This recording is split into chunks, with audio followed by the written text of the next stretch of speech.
there are remarkable opportunities for the Americas and for U.S. policy in the Americas. Yes, there are challenges. There are issues that we need to take up.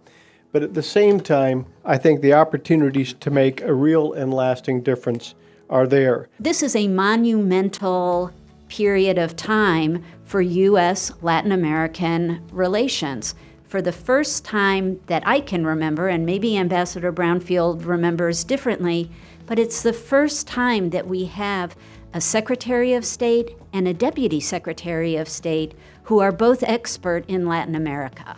The most important contribution for security, for nearshoring, to avoid a massive migration, will be to really make this region a region of freedom and democracy.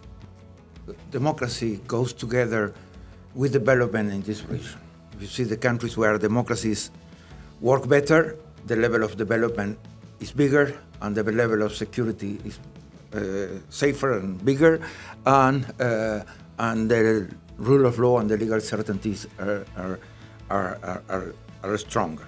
Maduro is going to try to sell the idea of creating kind of an agreement with the U.S. There's no doubt he's going to try to find any kind of agreement, and what he's going to say is sanctions are the main causes of massive migration from Venezuela.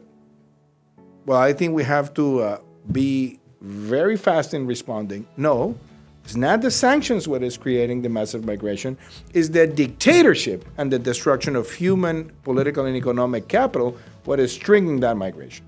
I do think that the China piece is going to be fundamental, and here I'll put on my Mexico Institute Director hat, because China now is closely linked to the future of trade relations with the United States for many countries. Of course, this holds true for Mexico, as the USMCA review is just around the corner in 2026.